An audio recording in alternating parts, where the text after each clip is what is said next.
yesterday, yung Ay, bigyan natin ng isang impeachment mic ng complaint. please, no? Pasok ko na, brother. Thank you, Consigliere. Ellen Santos po from 1025. Since hindi po natanggap kahapon yung inyong file na impeachment, ano po yung inyong next move?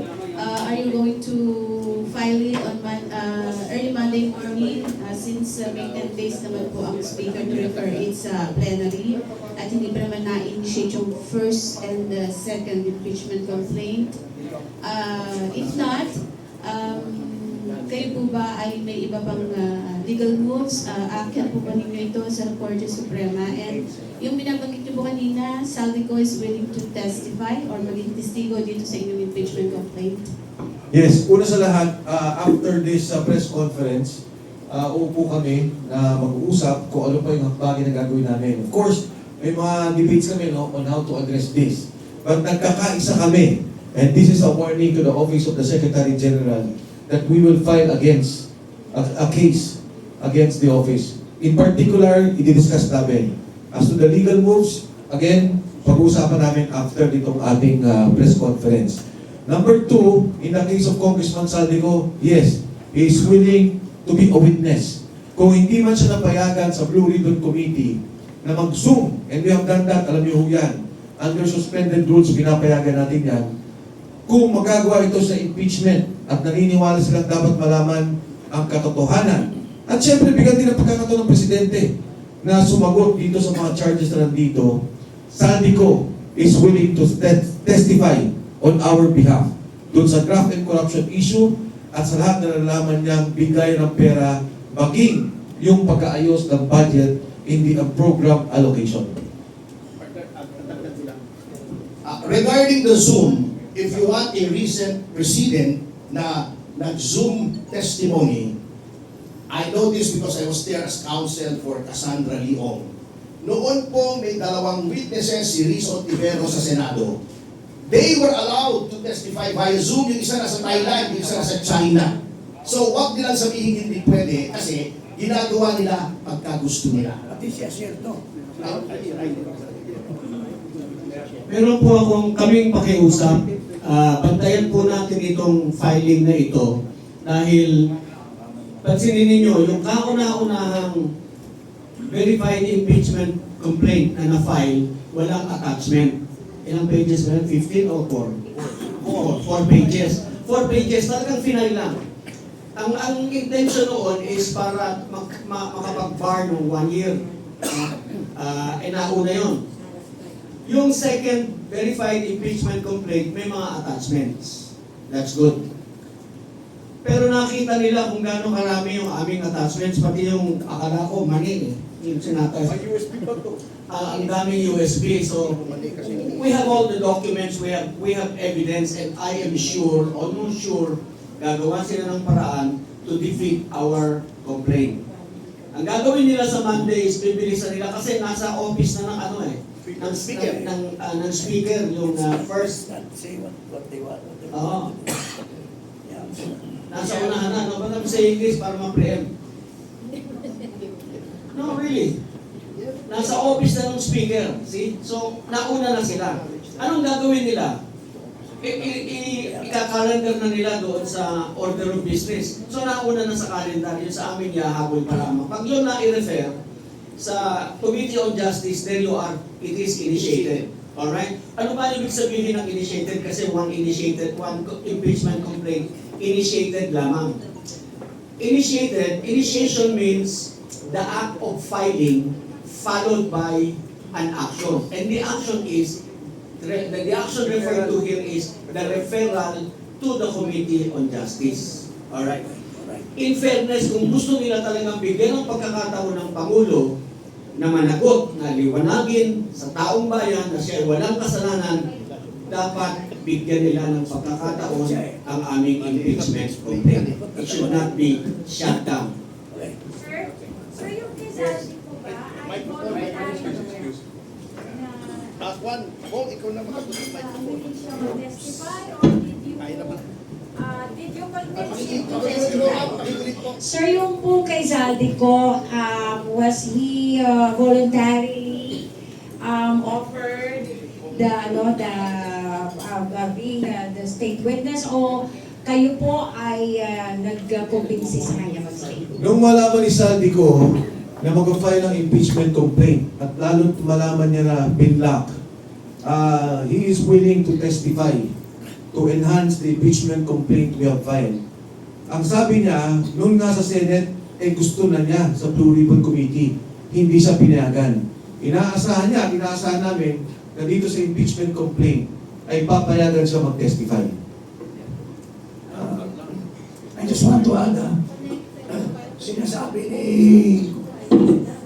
Ferdy, ang nasahol nito yung si Bernardo. Kasi hindi lang 20 billion ang kinita niya, kilala ko yung ASCO na yan. Hindi lang 20 billion, pero mukhang nagkasundo na sila ng DOJ na 1 billion lang ibabalik. Kaya tama yung sinasabi that it should be the court who shall decide magkano talaga ang ibabalik. Kasi magdududa tayo na nagkaayusan na ang DOJ at ang testigo. Okay? Mike, Yeah, go ahead. can you give us details on your communications with Saldico? Did he call you? Did you call him? What was the purpose of the call? Etc. At a proper time, I will divulge. Pero ang primary sa akin is that he is willing to testify before the committee when asked. Kasi very critical yung kanya eh. As pointed out by Attorney Topacio and all the lawyers here, personal knowledge yung kanya. Nag-deliver siya noong sa 25 billion, nag-deliver siya sa Tamarind noong 800 and 200 million.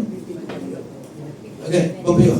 Iba pa yun kay Yusek Bernardo at yung mga deliveries ng pera. So, at the proper time, magsasalita ko dyan, I will divulge it. Of course, alam kong critical na malaman sino ba lumapit, sino ba nagsalita, at ano yung kanyang interest to present.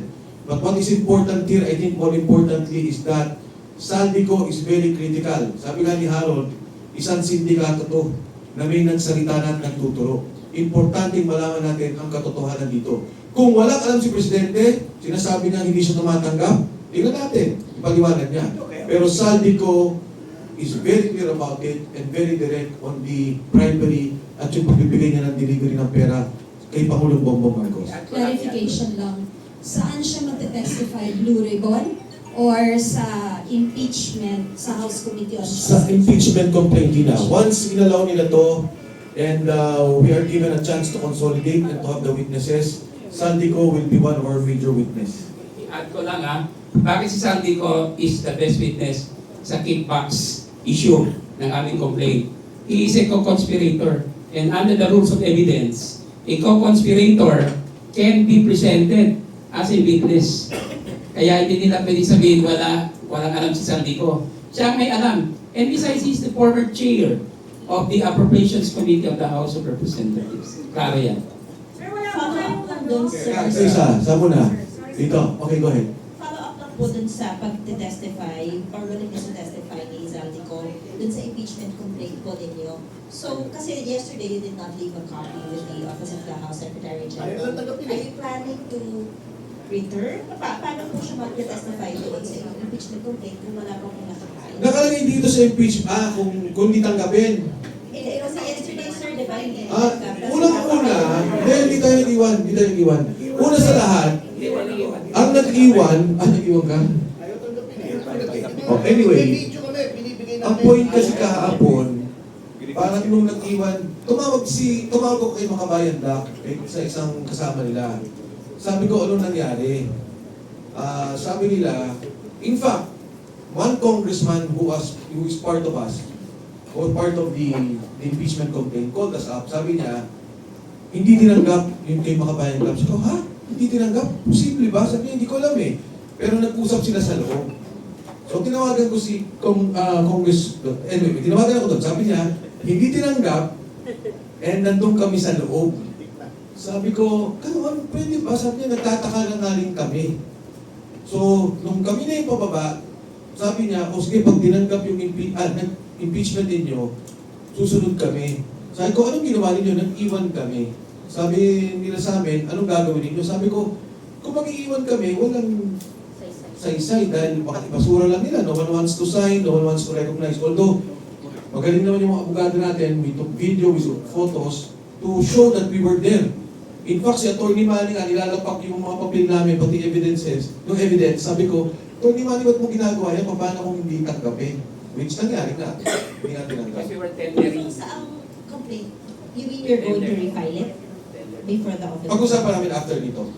What action to take? I-add ko lang. Okay. I-add ko lang yung ginawa namin as explained by former Congressman Secretary Mike, we tendered the complaint and nilatag namin may ebidensya pati yung complaint. In the constitutional sense, not physical, legal, we have already submitted a complaint. In the constitutional sense, may constitutional violation si Secretary General Garapin. Kaya whether we left a copy or did not, we already tendered the submission of our complaint. Now the ball is in the hands of Garapin. And we will file charges against her. Okay. Sir, kasi di ba you said Zaldico is willing to testify. Now you don't have a complaint before the Office of the House Secretary General at the moment. So does this mean po doon sa Makabayan complaint po ba siya magte-testify or doon po ba sa first impeachment complaint? Well, unang-una, Vivian, Mike was saying that on the premise na natanggapin yung complaint namin. Doon siya magte-testify. Diba? Nakarating sa Committee on Justice. We will make him, kasi nandito yung kanyang narration of facts kay Saldi.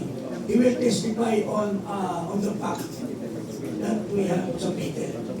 Pero kung hindi nila kami bibigyan, wala kami chance makapag-present sa kanya. Get to my point. Yung ganito nangyari, di ba? Ang tinanggap lang yung kay Jesus, yung kay Makabayan hindi. Yung Makabayan hindi tinanggap, sa amin hindi rin tinanggap. Nag-iwan kasi iwan sa akin, tinanggap yung pinagwan. Hindi, wala. Nag-iwan sila. Okay, pero alam nila hindi tinanggap. Ang sabi sa akin nung kausap ko, they will file on Monday. Sabi niya kayo ba? Sabi ko parang, ako personally, which I mentioned yesterday, parang ayoko. But of course, we will have to discuss. Mag-uusap-usap kami. Yung binanggit ni Congressman Paras, si Saldi ko kasi is part of the impeachment charge. Nandito siya. And he signified his willingness to be a witness on that particular charge. In other words, he is willing to corroborate our allegation, if ever. Kung bigyan kami ng chance na mapasok sa Committee on Justice. Sir, ulit, para malinaw. Zaldico is willing to testify in case your complaint reaches the House Committee on Justice. Now, you did na, your complaint was not received. So technically, wala pang pagte-testifayan si Zaldico at this point. Since sinasabi niyo sure na magte-testify si Zaldi, pero hindi pa rin kayo definite na mag-refile na kayo sa Monday. Yeah, ang akin lang is that we will discuss it. We will fight. We will not take this sitting down. We will file a case definitely against the Secretary's office. As to the legal course of action, we will have to sit down with the lawyers because there we have iba-ibang pananaw or interpretation on how to address this. So, yun lang yung aking gagawin. But hindi, we will not take this sitting down na tapos na. Pinabayaan na namin. No, we will not do that. We feel that more than personal, it's our responsibility to the Filipino people to put these charges in play and for the President to answer and to respond doon sa charges namin. Okay, sir. Para lang walang magkamali. Okay. Sure nakakasuhan niyo po si Secgen Chelo Higarafil for violation of the Constitution. Kung ano po ang ipa-file niyo before the Supreme Court, pag-uusapan na lang. Okay. With regards to the impeachment complaint against President Bongbong Marcos, pag-uusapan niyo if you will refile Yes. or quits. Kakalimutan niyo na. But there is an alternative kasi it's either we will file it on Monday, which we will forfeit our filings sa Supreme Court at the moment, or we will go directly to the Supreme Court and then not file it anymore.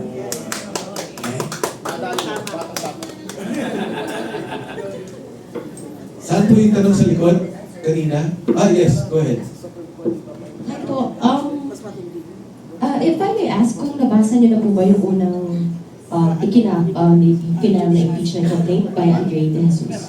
Personally, nakita ko lang yung 4 pages. I don't know if yun na yun. Sa mga kasama, I'm not sure. Nabasa niyo na lahat? Or Nabasa niyo ba yung bagay ko? or news articles maybe? Narinig ko yung Jesus na slang magsalita. Narinig ko lahat na sinasabi niya. It's more of motherhood statement lahat yung sinasabi. Yes. Walang details, walang ebidensya, wala lang. But if I may state lang, sir, kasi everything that you've said are also the same grounds po na nilatag ni Attorney Andre De Jesus. If I may just state lang po ko ano yung mga nilatag niya. Articles, yung sa mga grounds po niya, nilagay po niya doon, culpable violation of the Constitution, betrayal of public trust, at graft and corruption. Particularly, sinabi po niya doon yung pagpapahintulot or isinuko ni PBBM si FPRRD sa ICC nung inaresto po siya. Kami po ang i-veto yung unprogrammed appropriations. Nakasaad din po doon na nag-commit daw po ng graft and corruption si PBBM dahil sa pagbenepisyo ng kickbacks mula doon sa ghost flood control projects.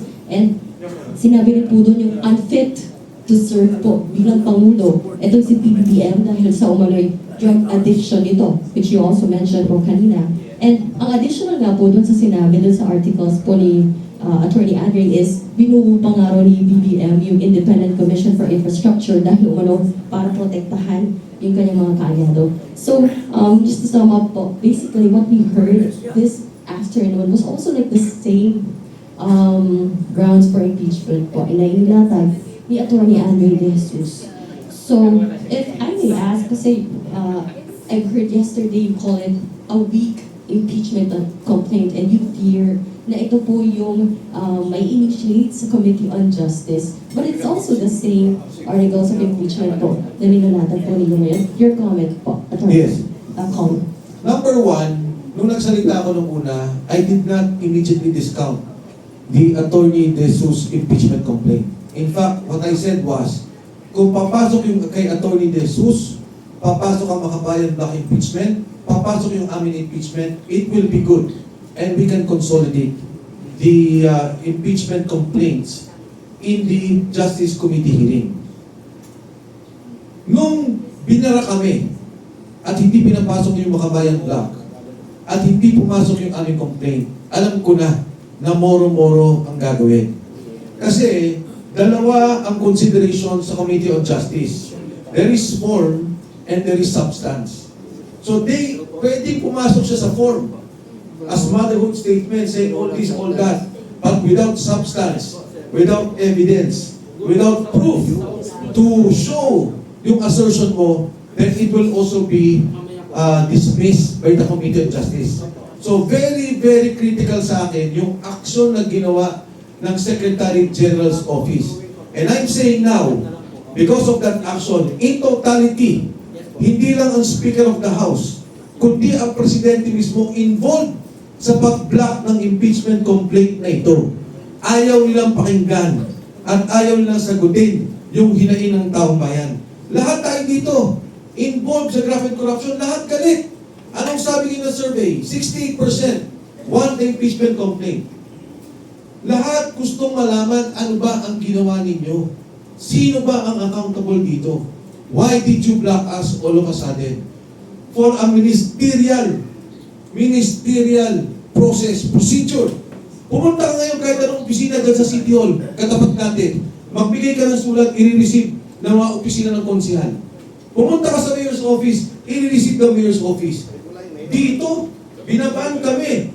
Attorney Salonga, Executive Director. Sabi ko, can you receive? I cannot. Can anyone receive? Kahit ministerial yung tao yung nasa harapan, they cannot. It is not only that they are not authorized, but they are rejecting our submission.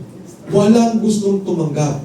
So I'm saying now, that is a scam. The De Jesus impeachment complaint is a scam. It does not only involve the Secretary General's office, it involves the leadership of the House and the President himself.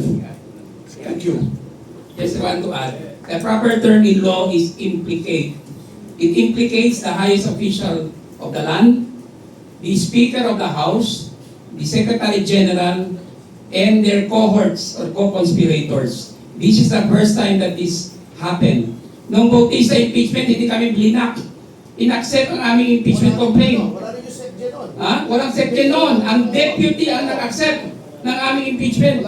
Kaya may president sa House. Kaya ang ginawa nila sa amin ay paglagpastangan sa konstitusyon. At yun ang magiging mitya ng kanilang additional na pananagutan. I would like to congratulate our people for siding with us. That 68% accent ng tao sa survey ng Tangere ay indication na gusto ng karamihan ng Pilipino ng katotohanan. Gusto nila malaman ng katotohanan. Please don't block, Mr. President, the impeachment proceedings para ma-clear ho kayo. Otherwise, magiging mancha po yan sa inyong administrasyon at baka mapasagot kayo sa ibang paraan. Thank you. Yes, go ahead. Sir, just in case po na, okay, nakalusot yung inyong pong impeachment complaint sa Justice Committee, pero hindi nila tanggapin si Zaldico as your state witness, meron pa ba kayong ibang personalities na pwedeng ipantapat as a state witness kay Zaldico? As it is, when we file the impeachment, yung evidence namin can stand. Yun na yun. Kung ano yung final namin, the evidence stands. Kung meron pang, at sigurado kung marami pang lalabas, of course, it can happen. If you recall in the impeachment proceedings of, well, at the time, kay Erap Estrada, there were additional witnesses who came out. Pero dito, it will stand. Even in the House Committee on Justice Hearings, may ebidensya na kami at may mga lalabas pa na maaaring mag-testify doon sa mga sinasabi namin dito.